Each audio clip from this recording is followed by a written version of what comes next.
ng Panginoon kung sino ang kanyang gagamitin para bigyan upang siya'y makapagbigay. Parang faith promise giving.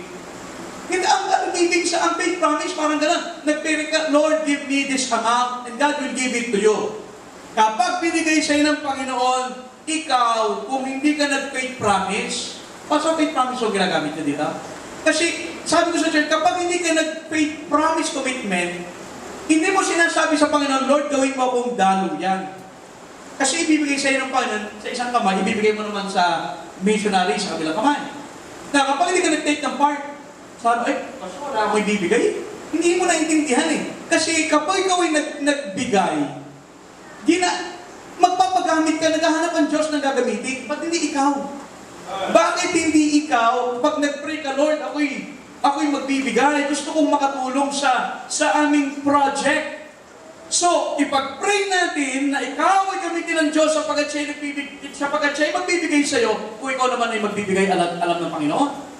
Bakit ka bibigyan? Natin niya, ba't ka naman bibigyan kung sa puso mo hindi ka naman bibigay? Naghahanap ang Panginoon ng daluyan ng pagpapala. Bakit naman sa lahat ng membro, ikaw ang bigyan? Hindi ka na magbibigay. That is why hindi ka maging katulad ng iba na sa pamagitan mo nangyayari yung mga bagay na pinapanalangin ng church. You see, you can be the conduit. Maaaring ikaw eh. Kaya so kung ganito nangyayari, magbibigay ang Panginoon sa iyo. Ibibigay mo naman sa gawain. Magbibigay ulit ang sa iyo ng mas marami. Ibibigay mo mas marami sa gawain. Magbibigay ang Panginoon sa iyo ng mas higit sa marami pa sapagkat binibigay mo. Ikaw naman, channel of blessing. At ang Panginoon ay naghahanap ng membro. Alam mo, sa totoo, naghahanap siya ng sino man sa inyo, ang gagamitin niya para yung kanyang ibibigay niyo sa sino gagamitin ng Panginoon sa project dito? Hindi ba't kayo rin? Kayo rin ang gagamitin eh. Gusto mo ikaw yung higit na gamitin? Mangyayari sa pagbibigay. Kasi kapag give and it shall be given unto you. Hindi naman sinabi, it shall be given unto you and then you give. Hindi. You give first. Kasi pag wala ng laman, Panginoon, pahingi. Alam nga namang, nasa kamay mo pa, sabi mo, Panginoon, pahingi. Nakasara kamay mo eh. Kailangan na ibigay mo na.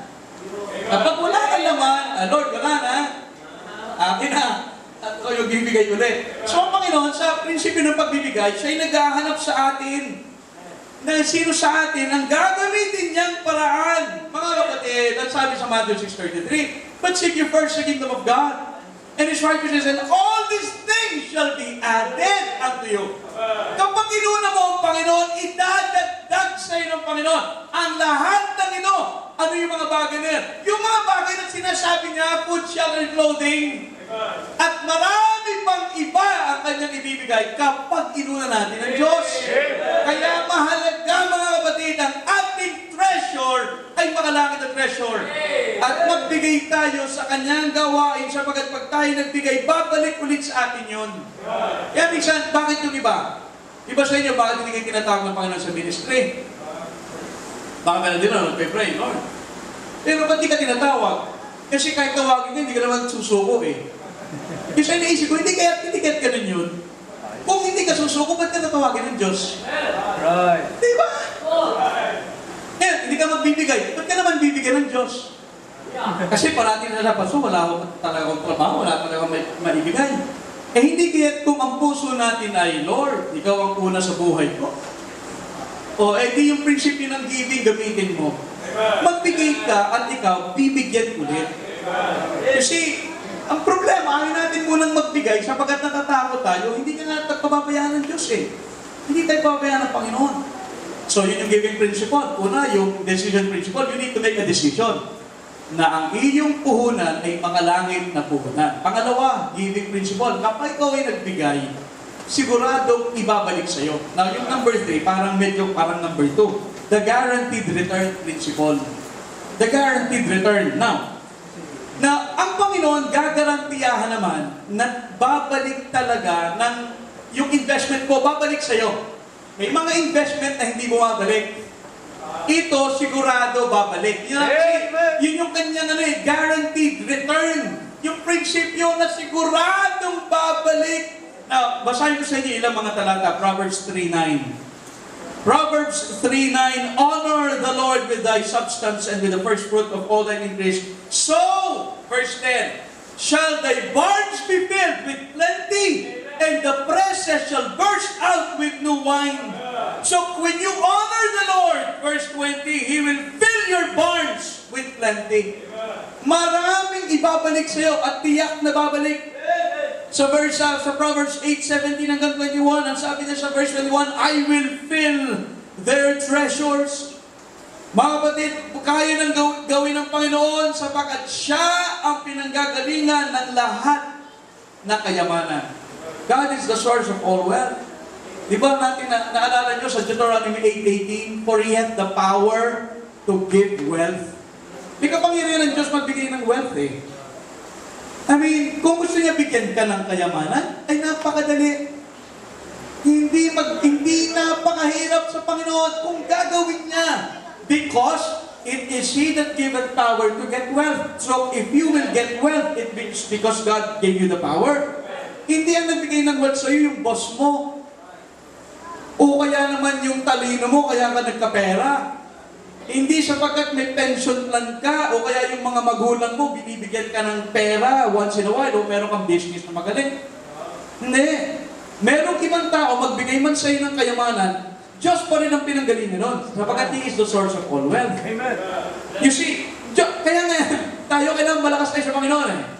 Kasi Siya ang magbabalik sa atin. Ngayon, hindi naman sabi ng Panginoon parati na pag ikaw ay nagbigay, yayaman ka. Kasi baka naman tayo, nasa maling... hindi lahat ng kayamanan ay material na bagay. Right, no. So, huwag natin isipin, pag ako ay nagbigay, yayaman din ako. Hindi ho kasi, hindi lahat. Sabi ng Panginoon, He will supply all your needs. Philippians 4:19. But my God shall supply all your needs according to His riches in glory in Christ Jesus our Lord. So, ang ating pangailangan ipagkakaloob niya. Kaya siguradong meron Siyang ipagkakaloob sa atin. Ngayon, katulad ni J.C. Kraft Cheese. Nung siya nagsimula magbigay 25% ng income, tapos nag-increase pa yan. Sabi niya, the only investment I made that paid enormously, consistent with increasing dividend, is the money I've given to the Lord. Sabi niya, na walang ibang investment. Na obviously, marami siyang investment do sa cheese company. Kaya lang, sabi niya, walang investment ang talagang consistent nagbalik sa kanya. Kung hindi yung kanyang binigay sa Panginoon. Nasabi naman ni Rockefeller, si John D. Rockefeller, isang mayaman sa New York City. Sabi niya, I would not have been able to tithe from the first million I made if I had not tithed my first salary, which was $1.50. So, nung unang panahon, wala siyang pera, nag-tithe siya sa $1.50, 75 pesos. Kasi sabi niya, kung di ako natutong magbigay nung maliit pang aking tinatanggap, yung 1 milyon nung nagawa ko, hindi ako mahirapan para mag-tithe. Ngayon, sabi mo, alam mo, kung meron ka 1 milyon, magta-tithe ka ba? Ay, pastor, sigurado. 100, tinayit mo.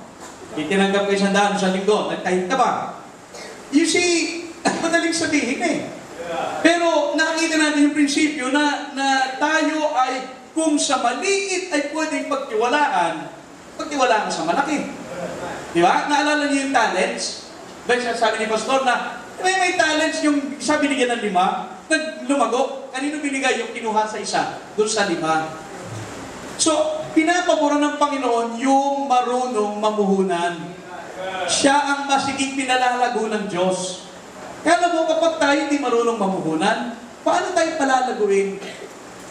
Gusto nating lumago sa investment, pero how does it happen?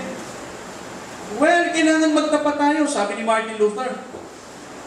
I tried to keep things in my hands and lost it. But what I've given into God's hand, I still possess. Kasi yung puhunan hindi nawawala. Kasi akala natin, nagbigay tayo sa offering na wala na sandaan,